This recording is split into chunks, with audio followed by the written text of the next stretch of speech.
બોલો શ્રી પ્રાણનાથ પ્યારી કી।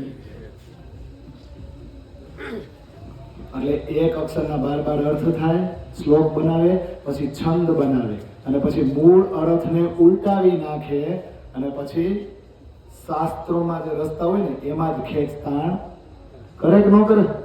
કોણ કરે? કોણ કરે? પંડિતો કરે। અને આ પંડિતો પોતાના અહંકારને કારણે શું કરે? બીજું પોતાની ચતુરાઈ દર્શાવે, એટલે મૂળ અર્થને છુપાવી જ દે કે ન દે, અને બીજાને પછી છેતરે કે ન કરે। હવે આ પંડિતો કેવા કહેવાય? અલ્પ જ્ઞાની કે પૂર્ણ જ્ઞાની? આવા જે પંડિતો છે જેને પોતાને જ પરમાત્માને કઈ રીતે મેળવાય રસ્તાની ખબર નથી અને એક એક અક્ષરના માત્રા પ્રમાણે 12 જુદા જુદા અર્થ કરતા હોય, એ અલ્પ જ્ઞાની પંડિતો હોય કે નહીં?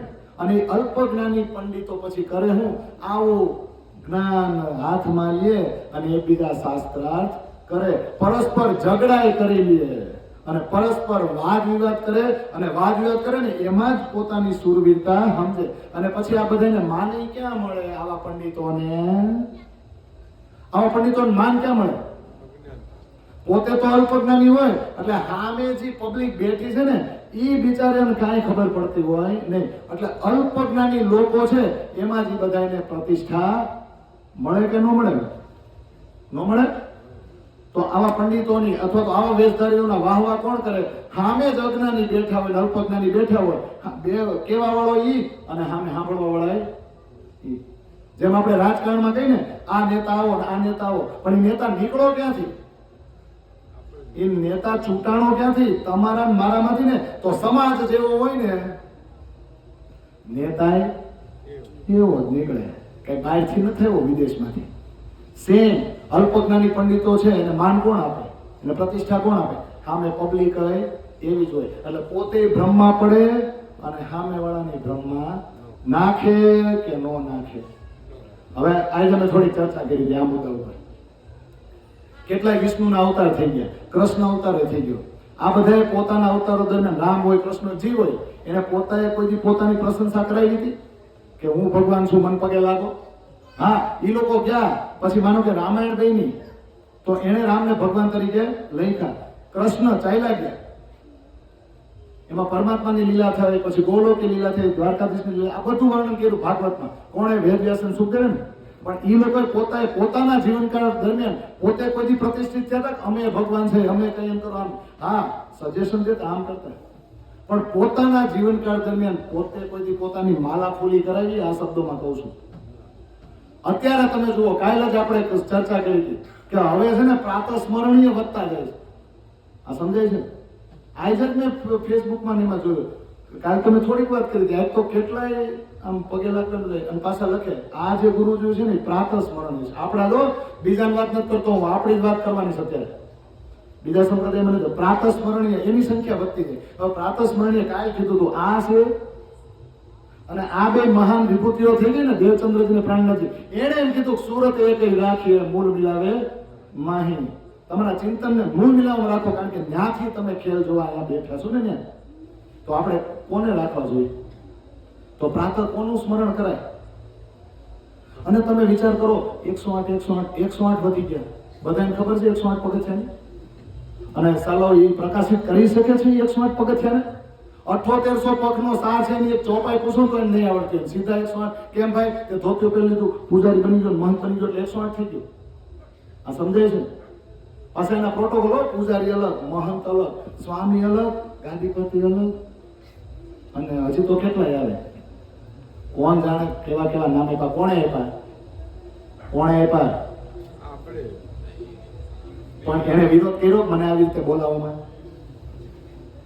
એને વિરોધ કર્યો તો એનો મતલબ છે એ ઈચ્છે છે કે નથી ઈચ્છતા?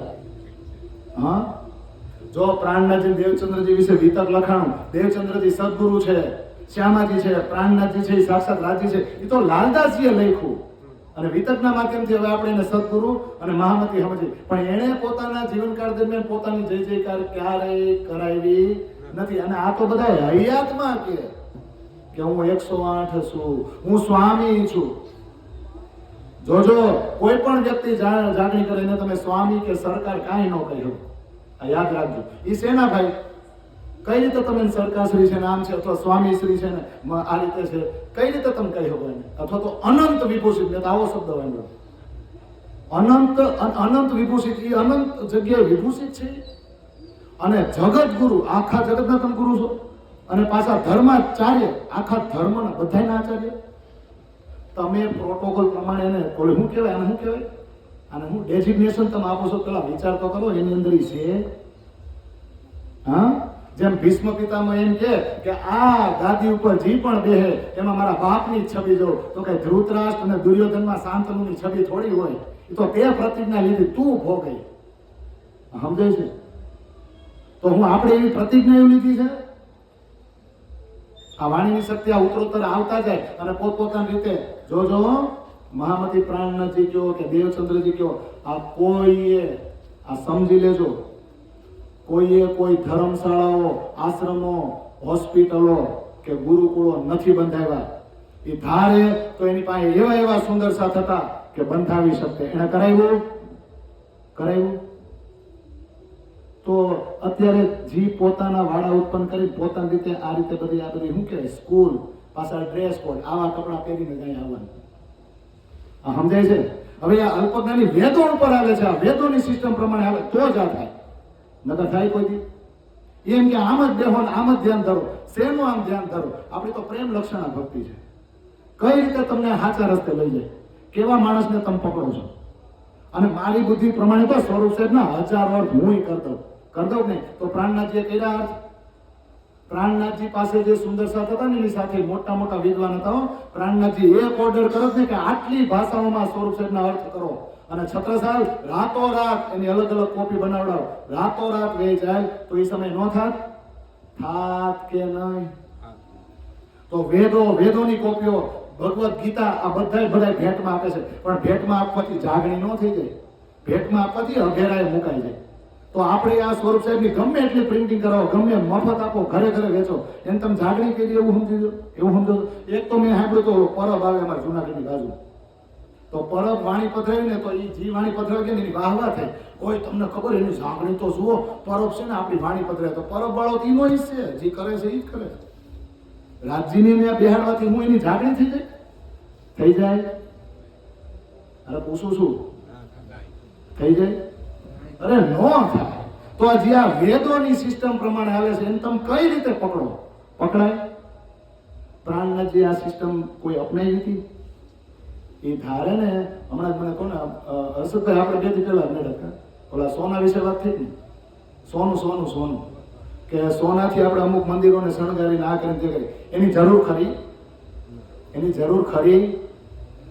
તો પ્રાણનાથના સમયમાં છત્રસાલભાઈ કેટલું ઘરેણું હતું એનો કે હા એ તો છે. પણ છત્રસાલને જોઈ કે તો સંગે મરમરનું બનાવી દે કે નહીં બનાવ્યું પ્રાણનાથજીએ? તો હું એને આવું નહોતું પબ્લિસિટી કરવાનું. કારણ કે આ બ્રહ્મ જ્ઞાન છે એની પબ્લિસિટી ન હોય. ઘરે જઈને એમ સામેથી જાય આપણો જે અર્થ છે ને એની ઉપર થોપવા જાય ને તો એમ કાંઈ કોઈ જાગે નહીં. આ તો આપણો અહમને પોષી છે. મેં અર્થ કર્યા, મેં આ કર્યું, લે તું વાંચ. અને એમ ઘેટા બકરાને જેમ ટોળા ભેગા કરી તમારી વાર્ષિક તિથિ ઉજવી ભેગા કરો ને તો એને જાગણી ન કહેવાય. ખાવા પીવાનું તો રાખવું જ પડે. માઇક ચર્ચા કરતા હતા કે હમણાં એમ કહી દો કે ખાવા પીવા નહીં મળે, અહીંયા ખાલી રસ પીવા જવાનું છે. પછી કેટલા આવે છે ને એ તમારી બ્રહ્મ સૃષ્ટિ ગમે ત્યાં ગણી લેજો. પ્રાણનાથજીને ઉત્સવ કરવો તો બધાને ખવડાવ પીવડું તું ભેટ આપી દીધી કરી ગઈ. ક્યાં ગયા? હબસામાં. અને બહાર નીકળ્યા તો નિર્દોષ જાહેર છે ને તો રંગે ચંગે ડબલ ખર્ચો કરીને ઉત્સવ ન કરવો જોઈએ કે હાલો તમે મને કાવતરું કરીને મોકલો તો. પણ હું જો નિર્દોષ સાબિત થયો અને જેણે કાવતરા કર્યો ને એની જ ગલીમાંથી શોભાયાત્રા કાઢી. કર્યું એને? હું કામ ન કર્યું? કારણ કે એને ખબર પડી કે આ રસ્તો આપણી બ્રહ્મ સૃષ્ટિનો નથી. આ ઈશ્કની ભૂમિ અને ન્યાથી આવેલું જ્ઞાન છે. આ જેને તેને અપાય નહીં. અપાય ન અપાય ને કે અપાય. અને બીજી જે આગળ વાત કરતો કેવું હાલે. અમે હમણાં પણ ના ગયા હતા તો અમુક જે આગેવાન અત્યારે બધા છે ને ઝૂમ મીટિંગ કરે, સફેદ કપડા કર્યો, પાછા બે એના ઓલા અનુયાયી ને એને આગળ પાછળ આવે. તું કોઈ રાજા છો કે બે સ્વયંસેવક આવે? અને એને પાછા છે ને આપણા ભવન અમુક બન્યા છે, એને અમુક ત્યાં હોલ આપી દીધા. હવે કરે કેવું ખબર છે? એનો ત્યાં રાંધવાનું અલગ અને એના અનુયાયી અલગ હો. અને એ આપણું પન્નાની જે રસોડું છે ને ત્યાં જમવાય ન આવે. અને એ પાછા ક્યારે આવે ખબર? ઘુમ્મટજીના દરવાજા બંધ થઈ જાય અને ઓલી રાસ મંડળની દિવાલમાં ઓલી ગ્રીલ છે ને ત્યાં આવીને હાવ પાહેન અડે, આમ અડે, ના કડાડતા હોય, હું અડાડતો હોય મને હું ખબર. અને ઓલો દરવાજો બંધ થઈ જાય ત્યાં હાવ અડીને બેસે. એટલે તું એટલા અડીને બેસવાથી ઓલો તારો થઈ જાય. હું આ દૂર બેઠો હતો તોય મને વિશ્વાસ હતો તું મારો જ છો. આવા તો આડંબર કરે. હું કામ ખબર? કામ જોવે કે હું કેટલો નજીક છું, હું કેટલો ક્લોઝ છું. આવા અને પાછા સફેદ કપડાં પહેરે અને આવું કરે અને ઇમોશનલ બ્લેકમેલ તો ક્યાં કરે ખબર છે? સંન્યાસી હોવાનો ઢોંગ કરે. એટલે આપણને એમ થાય આપણી માટે સંસાર છોડ્યો, આપણી જાગણી માટે. અરે છોડો મોટું. અને આપણે મારી નરી કીધું બીજા 3-4 સુંદર સર રાતે 12 વાગે ગયા ને હા ઓલો ઘુમટજી દરવાજો બંધ થઈ ગયો, હાવ નજીક બેન ત્રણેય એક હરખી સાયલ હોય એમ. આપણે કેમ બાજુ બે પછી આમ સાયલ હોય અને ત્યાં નજીક જઈને આમ કરે ત્યાં હું ખુશું કરતા છીએ. અરે ભાઈ તું ચોકમાં બેહીને રાજ્યની વાતો કરી સહુર કે એવડો તારકા ન આવે? આવે જ ન આવે. કેવડો મોટો આડંબર. એને મેં ઘુમટજીમાં અંદર જાવ એટલે દિવાલ ટચ થઈ જાય, જાણે કાવડો અહીંથી બહાર જ નહીં નીકળે. ઈ વ્યક્તિ છે ને એને હિંડોળે હોડાયો બાપા. ઈ વ્યક્તિએ એમ કહી દીધું હું ક્યાં છું વાણી, આને બથ ભરો ને, આ ચોપાઈને અંદર ઉતારો ને. સમજાય છે? પણ આડંબર એવો છે કે ન્યા જાય ન્યા બેહું તો જ બથ ભરું. અને પાછા આપણે ચર્ચા કરતા અરે સુંદર સાજી આવાજ મત કરો હમ યહાં હે ના. પેલા ભાઈ તું જે વાતો કહેશો એ ગમે કે અમે થોડાક બરાડા નાખીએ છીએ, અમને ઝીણું બોલતા ન આવડે, અમને ગર્જના કરતા જ આવડે. આ સમજાય છે? અને હવે આગળ વાત કરીએ. આ પોઈન્ટ નીકળો છે ને એટલે કહી દો. ચોપાયું છે આપણી વાણીમાં. સત વસ્ત ઘણું શ્યાને પ્રકાશવું, અર્થી વિના નવ કહીએ. એના નેચલ નેહડા ગોપ ભલા, આ ઉલટીમાં પ્રગટ ન થઈ. સમજાય છે? અર્થી હોય તે આવીને પૂછે, મોટી મત તેહને રાખવું, એ નિધ દેવા જોગ નહીં તેથી અંતર રાખવું. ગુણ મુખ બોલી ભલું ન મનાવું, અવગુણ ન રાખવું છાનો. સત વસ્ત દેવાને સત ભાખવું, એમાં દુઃખ માનો તો માનો, માને હું. સમજે? આવું મેં આમ નથી હું ખાલી એક્શન કરું. કરે કોણ? આજ સાચ કહેના તો સો તો કાહુ ન રૂચે, તો ભી કછુક પ્રકાશુ સત. સતકે સાથી કો સતકે બાન ચૂકસી, દુષ્ટ દુખાસી દૂર મત. સખીરી અખંડ સુખ લાગે. મને તો અખંડ સુખ મળ્યો. હું મારી મસ્તીમાં છું. તમે મને સાથ આપો કે ન આપો, તમે મારી ભેગા હાલો કે ન હાલો, મારે કેટલા ટકા, મારી હેરે કોણ છે? અને ટોળા ભેગા થાય ને જાગણી ન કહેવાય. એક બુદ્ધ પુરુષ જો તમારી સામે બેઠો હોય ને, જે તારતમને લેવા વાળો હોય, એની હારે જો ચર્ચા કરો ને તો એક રસનું ટીપું ઢોળાય નહીં. એના હૃદયમાં ઉતરે કે ન ઉતરે. તો આપણે કરવાનું શું? યાત્રા કરવાનું ભાઈ. અને આ ચર્ચા કરો, રસ પીઓ, સહુર કરો. માઇકમાં ચર્ચા કરવાની જરૂર છે એવું કાંઈ છે નહીં. તો આ ચોપાઈ શું કહે છે ખબર? બહુ સરસ વાત કરે. આ સત્ય વસ્તુ છે, અને કેટલીક પ્રકાશિત કરવું. લેવાવાળા કોઈ છે લેવાવાળા? આપણે બીજું શું આપીએ? એમ કઈ ઘરેણું આપી દે? કોઈ ઘરેણું આપી? આમ કઈ કોક માગે તો ઘરેણું આપી દે. બીજી કોઈ વસ્તુ જોજો આપણે એમ છે ને, કોઈ આજમાં બધાને છે ને કઈક વેચવું છે તો ચોકલેટ વેચે, આઈસ્ક્રીમ વેચે, લસ્સી વેચશે, ઘરેણું વેચે. તો આ વાણી શું છે? આ વાણી શું છે? અરે યાર 24 કેરેટ ગોલ્ડ છે, અને જેને તેને વેચાય અને જેને તેને દઈ દો એટલે હું એ આભૂષણ પહેરવાનું લાયક થઈ ગયો?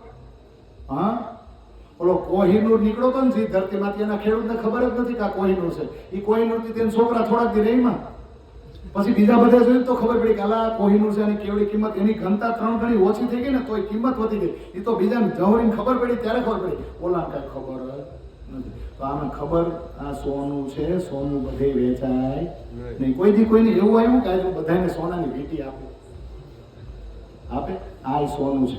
જેમ તેને ઘરે બધાને એમ તમે આના અર્થ કરો, તમે પોતાના અર્થ કરો અને ગમે એટલી કોપી છપાવો. એટલે તમે એમ કહો આટલી જગ્યાએ આટલી ભાષામાં વાણી પરિવર્તિત કરી. અરે તમે વિચારો તો ખરા, પ્રાણનાથજી પાસે એવા વિદ્વાન હતા, અનેક જાતના અર્થ કરી હતા. તેણે કર્યા, એને હુકામ ન કર્યા કે આ વાણીનો રસ તમે આની અંદર વાતો કરો, તમે જાતે પીવો, તમારો અર્થ તમારી અંદર છુપાયેલો છે. બીજા બધા અર્થ કરે એ વાણી તમારે વાંચવાની જરૂર છે? એ તો પોતાની બુદ્ધિ પ્રમાણે, એ તો વેદો પ્રમાણે કાર્ય કરે છે. અને જે કપડાની સિસ્ટમમાં રહેતો હોય, જે આ રીતે આશ્રમ બનાવતો હોય ને આ મારા પ્રોટોકોલ, આ મારા સિદ્ધાંત. હમણાં એક મને કોણે કીધું, ખાતા હતા ને એ કે આરું ખાઈને સત્સંગ કરીને તો ઉભરાબો હોય ને ઓળખાડું, પેટ ભરીને ખાતું. પણ એની કરતા કે પેલા ચર્ચા કરી લઈને પછી ખાય તો ઘણા એવા નિયમ પાડે છો. પણ પછી દેવચંદ્રજી છે ને આવું જ કરતા, પેલા આત્માને ભોજન આપતા, પછી એલા ભાઈ હવારે સાંભળવા જતા. ક્યારે? તો બપોર ઘરે જઈને ખાય નહીં અને રાતે પાસે એમ કે રાતે બહુ મોડે ખાય નહીં, રાક્ષસ કહેવાય. એલા ભાઈ ત્યારે એને પોતાના માટે પર્સનલ નિયમ બનાવ્યો હતો. એ વેદો પ્રમાણે તો થોડાક હાલતા હતા ને, પણ જ્યારે કૃષ્ણએ દર્શન આપ્યા, તારતમ આપ્યો ને એ પછી 24 કલાક પોતાના ઘરેથી ચર્ચા શરૂ કરી. પણ એને ધંધો જ ચર્ચા કરવાનો હતો સવારને હાંજ. પછી વચ્ચે નાસ્તા નહીં આવતા હોય, ન આવતા હોય, જેમ આપણે આવે છે ન આવે. રાજી મહારાજ તો કે પછી તું મોજમાં રહે, તું તારે કાંઈ ટેન્શન લેતો નહીં. તું એકવાર મારી સામે બેન હું તારી હારે હોય ને તને કાંઈ નડે ને. એમ ખરેખર હું તમને કહું, નથી જ નડતું. કોઈ પ્રોટોકોલમાં રહેવાની જરૂર નથી. એટલે ચોખ્ખું કીધું કે સત્ય વસ્તુ કેટલી પ્રકાશિત કરવું, અર્થી વિના ન કહીએ. જે જિજ્ઞાસુ હોય, જેને તડપ હોય, જેને જાણવાની ઈચ્છા હોય ને એને જ કહેજો. કેમ? અરે ભાઈ આ બ્રહ્મલીલા છે, આ ઈશ્વરની લીલા છે, આ દુનિયા માટે નથી. હા, દુનિયાને જીવોને 8 પ્રકારના મુક્તિ સ્થાનમાં જે આપણી સંગત કરશે એ આવશે, એની કોઈ લેવા દેવા નથી. પણ વાત શેની છે? આ નેચલ છે, અવિચલ છે, અખંડ જ્ઞાન એવું છે. આનો જે સંબંધ છે ને નિસ્બત આપણી, એ તો છુપાવેલી જેટલી રાખો ને એટલી જ રાખો. હું કામ? આ ઉલટીમાં પ્રગટ ન થઈએ. આ સંસાર ઊંધું આવે છે અને તમે વાત કઈ કરો છો? સીધી અને સાચી. તો ઊંધા આવે છે આ પકડશે. બાપ દાદાઓ વખતથી જેની તમે સેવા પૂજા ઈષ્ટદેવને માનતા આવ્યા છો એ છૂટશે. પણ કાલ અમે ચર્ચા કરતા હતા કે હારું આ છોડતા નથી, દાવો બ્રહ્મ સૃષ્ટિનો કરે છે, આમાં દેશ નથી પૂછતી. કન્ફ્યુઝ થઈ જાય છે કે બીજું છૂટતું નથી અને પાછા રોજ ગાય તુમ દુલ્હન મેં. પણ હારા બીજા ક્યાંક નડે છે ને, મેલી જગ્યાએ પગ આવી જાય છે, ગ્રહો નડે અને ધનોત્પન્ન થોડું કામ તેમ થઈ જાય તો રાજ્ય ઉપર વિશ્વાસ ડગી જાય છે. આવું થાય છે ને. અહીંયા આઈની વાત નથી, અમારે બધે એમ જ હાલે. સૌરાષ્ટ્ર બધી વિશ્વાસ નથી. શું નથી? વિશ્વાસ.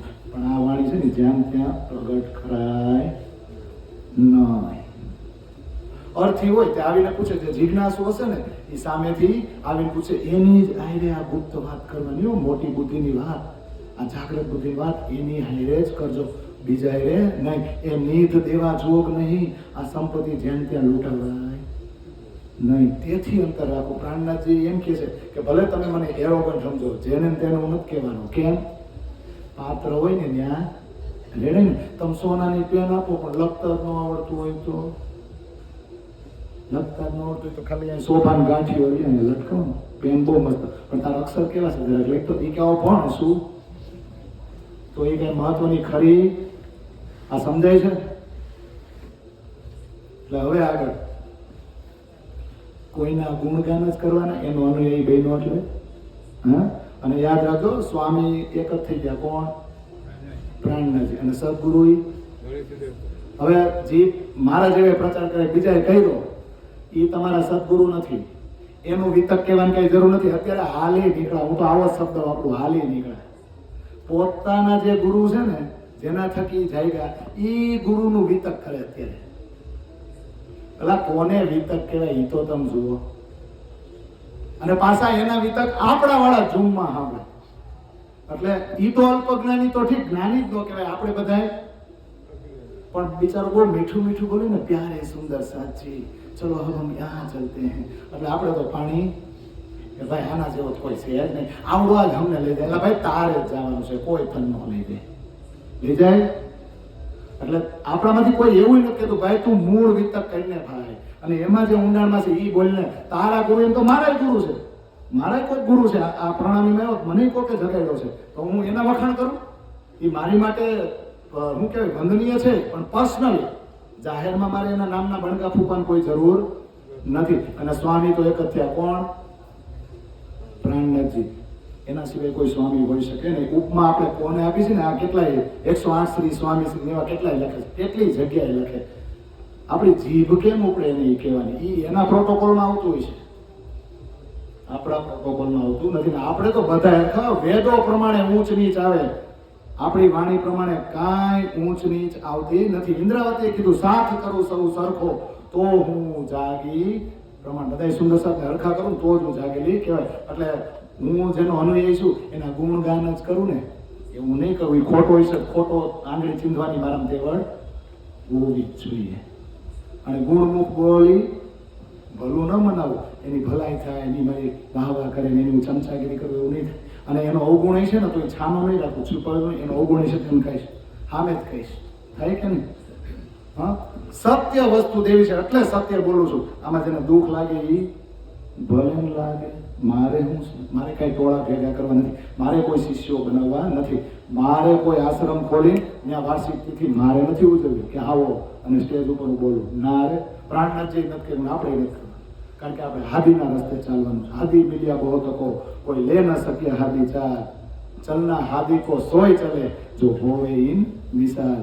એ સદગુરુ અને મહામતી એના રસ્તે તો એના ઘરેથી આવેલો હોય ને એ જ ચાલી શકે, વેદોને બાજુમાં મૂકીને. બાકી જેને વેદોના હાથમાં લીધા છે ને એ તો તમને કપડામાં અને સાત્વિક ભોજનમાં જ લઈ જાય.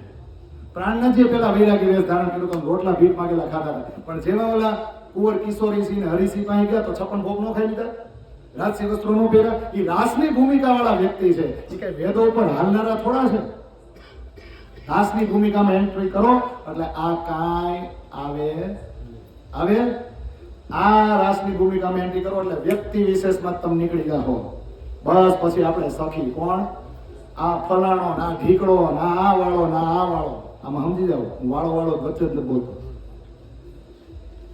અને તમને જ્યાં જે પરિવારમાં પેન્ટ શર્ટમાં મોકલા છે એ તમે યોગ્ય છો. રાજ્યની વ્યવસ્થા ઉપર તમે શંકા કરો છો.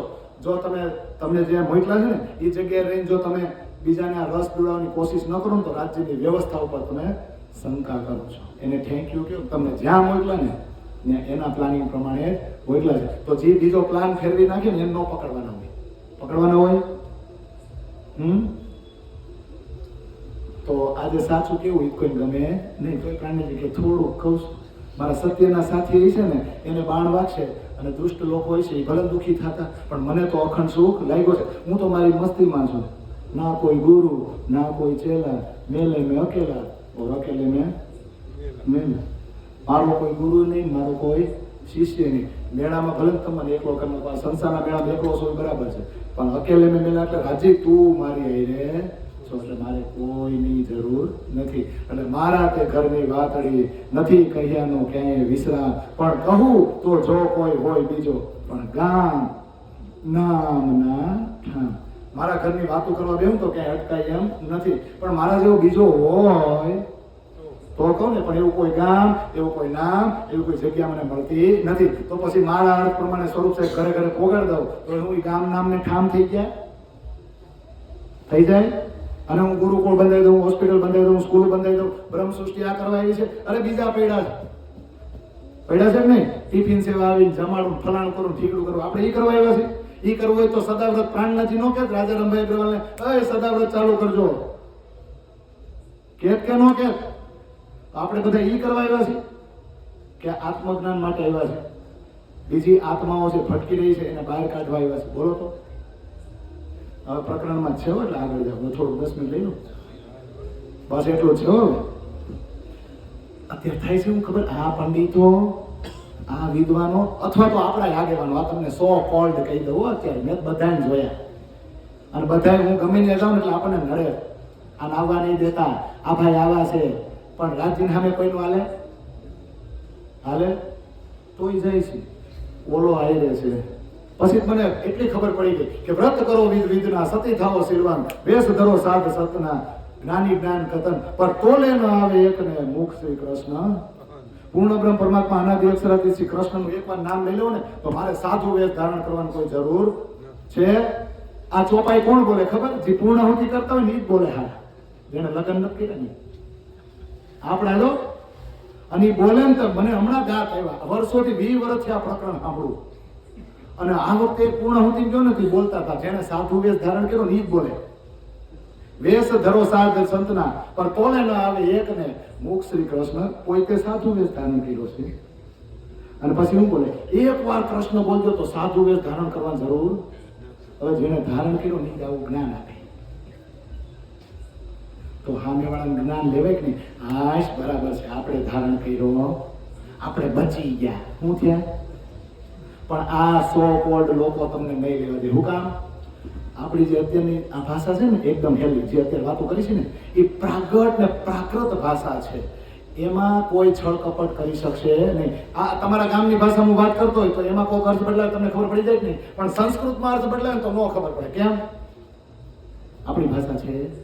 પણ આપણી જે લોકલ લેંગ્વેજ છે ને એમાં કોઈ છળ કપટ ને અર્થ બદલાવશે ને તો આપણને ખબર પડી જશે. એટલે પંડિતો જોજો, આ તમારી ભાષા માન્ય રાખશે નહીં. એ તો ભરત ખેંડે ને હું આવે જંબુ દ્વીપે ત્યાંથી સારું કરશે. એટલે આપણે થાય તમે જે બોલો ને વર્ષોથી શ્લોક આવ્યો, તમે તાર બીડું હોમો થાય ને. પણ આપણી લોકલ લેંગ્વેજમાં વાત કરશે એટલે આપણે પકડી પડે, એટલે એ તો ખોટું બોલો. એટલે એ લોકો હાથ ચાલે ને હાથમાં લે પંડિતો એ ભાષા નહીં લે ને. એટલે જો અંગ્રેજીમાં બોલે ને તો આપણે વાહ વાહ આનો છોકરો તો બહુ હશે, એટલે અંગ્રેજી બોલવા હોશિયાર થઈ ગયો. તારા ગામની ભાષા બોલે એવડો એવું હોશિયાર હોય, પણ અંગ્રેજી તો આપણને કઈ ખબર ન પડે ને આખા ગામમાં કોઈ ન બોલતો હોય, ભાઈ એક બોલે ને એટલે એનો છોકરો. હવે ટાયરનું પંચર કરતા ન આવડતું, હવા ફૂટતા ન આવડતું, અંગ્રેજી બોલે બોલતો હોય. અને સંસ્કૃત આપણી ભાષા નથી, એ બધું આગળ આવશે. એટલે સીધી જે આપણી ભાષા છે ને એમાં તત્વજ્ઞાન બહુ જલ્દીથી સમજાય છે. પણ આપણો સમાજ અત્યારે આપણી ભાષાની વાત કરતી હોય એને ગંભીરતાથી લેશે નહીં. પણ કોઈ પંડિત કોઈ ધોતિયું કરીને અહીં આવશે અને 2 સંસ્કૃતના શ્લોક બોલશે ને એટલે તમને આ મારા તો હું બોલ્યા હતા યાર, કા પીલો. અને એના શ્લોક કેવા યાદ રહે છે, એના યાદ રહે, કેટલું રડવા આવે. હા સમજાય છે. એટલે આપણી વાણીમાં કીધું શબ્દ જો સીધે પ્રેમ કે શાસ્ત્ર તો શ્યાન પછલ, યા વિદ કોઈ ના સમજી બાત પડી હે બલ. પ્રેમના શબ્દો તો બહુ સીધા છે. શાસ્ત્રોમાં જ્યાં સુધી રહસ્ય ન ખુલે ત્યાં સુધી છળ કપટ જ છે, કોઈ સમજતું નથી. એટલે આંટી એમને પડી છે, આંટીને કોઈ ખોલી શકતું નથી. साधु शास्त्र जो बोली सो तो सुनता है संसार, पर मूल मायने बूझे सो बूझ सबदे पार. सब कोई देखे शास्त्र को, शास्त्र तो गोरख धन, मूल कड़ी पाए बिना तो देखीता ही अंध. साधु અને શાસ્ત્રોજી બોલે એ સંસાર સાંભળે, પણ અંદરનો અર્થ છે એ તો એમનો જ ત્યાં દબાઈને રહી ગયો છે. અને અંદરનો અર્થ જે નથી કર્યો ને એ જ પરમધામ પહોંચાડે છે. પણ બધા શાસ્ત્રોના બાહેરી અર્થ છે એટલે ગોરખનાથે જે અલગ અલગ રસ્તા બતાવે ને એવા અલગ અલગ રસ્તામાં બધા કન્ફ્યુઝ થઈ ગયા છે. મૂળ કડી કોઈને મળતી નથી. એટલે શાસ્ત્રો આંધળા, એને વાંચવાળા આપણે આંધળા. અને જાકો નામે સંસ્કૃત સો તો સંશય હકીકત, સો અર્થ દ્રઢ ક્યો હોવી જો એતી તરફ ફિરત. જેનું નામ સંસ્કૃત એ તો શંકાની ભાષા છે. એક એક અક્ષર ઉપર બાર કાનો માત્ર કરો એટલે એક એક અક્ષરના અર્થ બદલાઈ જાય. તો આટલા અર્થ ફરતા હોય તો એ તમને પરમાત્મા દ્રઢ કરાવે. એટલે કે છે શીખો સબે સંસ્કૃત ઓર પઢો સો વેદ પુરાણ, અર્થ કરો દ્વાદશ કે પર આંખ ન હોવે પહેચાન. અરે ગમે એટલી સંસ્કૃત શીખી લ્યો, વેદ અને પુરાણ શીખી લ્યો, દ્વાદશ 12 સ્કંધના તમે અર્થ કરી લ્યો, પણ તમારી આત્માની ઓળખાણ થાય નહીં તો કયો રસ્તો પકડાય? જે દેવચંદ્રજી પ્રાણનાથજીને આપણને બતાવ્યું ને એટલે વૈરાગ અને વેદની જાળીમાંથી બહાર નીકળવાનું છે. અને હું 10 મિનિટ લઈ લઉં, થોડીક 10 ચોપાઈ છેલ્લે લેવાની છે ને છઠ્ઠા પ્રકરણ. એટલે એ બ્રહ્માંડ નો કોઈ કોહેડો, રામત 14 ભવન, સૂર અસુર કઈ અનેક ભાતે, છળવા છળ ઉત્પન્ન, વનસ્પતિ પશુ પંખી મનખ જીવને જન, મચ્છ કચ્છ જલ સાગર સાથે રચ્યો સહુ પ્રપંચ. જીવો માહે જીનસ જુજવી ઉપનીતે ચારે ખાન, થાવર જંગમ સૌ મળી 1,84 નિર્માણ. આ બધું વેદમાં આવે. શેમાં આવે? આ વેદની જાળીમાં આવે.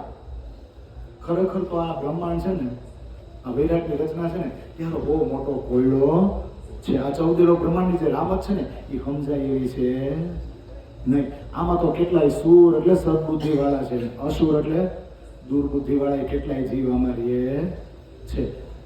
છળ તો ઉત્પન્ન થયેલો છે, છળમાં પાછા ભ્રમ ઉત્પન્ન કરી રહ્યા છે. વિચાર તો કરો. વનસ્પતિ, પશુ, પંખી, મનુષ્ય, જીવ, જંત, મચ્છ, કચ્છ એટલે માછલીને કાચબા, આવે બધું. આને ઘેરીને જે બધાય સાગર છે, બધું આ બધું પ્રપંચ છે. શું છે? નિત્ય કાંઈ છે એ નહીં, બધું ક્ષણ ભંગુર છે. અને એમાંય પાછા આગળ વધો ને એટલે શું થાય? જીવે પાછા અલગ અલગ પ્રકારના. કઈ રીતે? 4 ખાણ અને સ્થાવર જંગમ સૃષ્ટિ ભેગી થાય એટલે 84 લાખ યોની બને. હાલો બોલો તો આ બહુ શબ્દ આવે. કાં આપણે 4 ખાણ અને 84 લાખ યોની, એવું ને? 4 ખાણના નામ શું? જરાયુજ, જરાયુજ આવે ને, પછી અંડજ, ઉદ્બીજ અને સ્વેદજ. હવે એમાં આપણે 84 લાખ કરવાનું એટલે જરાયુજ એટલે આપણે બધા ને આપણા વાળો જર ચોંટેલું હોય. એમાં 4 પગ વાળા 30 લાખ અને 2 પગ વાળા 4 લાખ, 34 લાખ થાય ને. પછી અંડર તો ઈંડા વાળા 2 હોય. પૃથ્વી અને આકાશમાં રહે છે ને એવા ઈંડા વાળા છે જે ઈંડામાંથી જન્મ પામે, અને પાણીમાંય છે જે ઈંડામાંથી જન્મ પામે. તો ધરતી ઉપર છે ને અમુક પક્ષીઓ કે આકાશમાં ઈંડામાંથી જન્મ લે એવા 10 લાખ છે, અને પાણીમાં કેટલા છે જેને ઈંડામાં જન્મ લીધો હોય? 9 લાખ. એટલે 19 લાખ. કેટલા થયા? 19 લાખ ઈંડાવાળા, ઈંડામાંથી ઉત્પન્ન થાય એવા થાય ને. અને આ જે છે ને આપણે કીધું ને આગળ જરાયું જે જન્મ આપે એવા 34. ઉદ્બીજ, ઉદ્બીજ એટલે જે સ્થિર હોય, જે બીજમાંથી ઉત્પન્ન થાય. વૃક્ષો જોવો છો ને, અનેક પ્રકારના ઉદ્બીજ છે, એ 20 લાખ છે.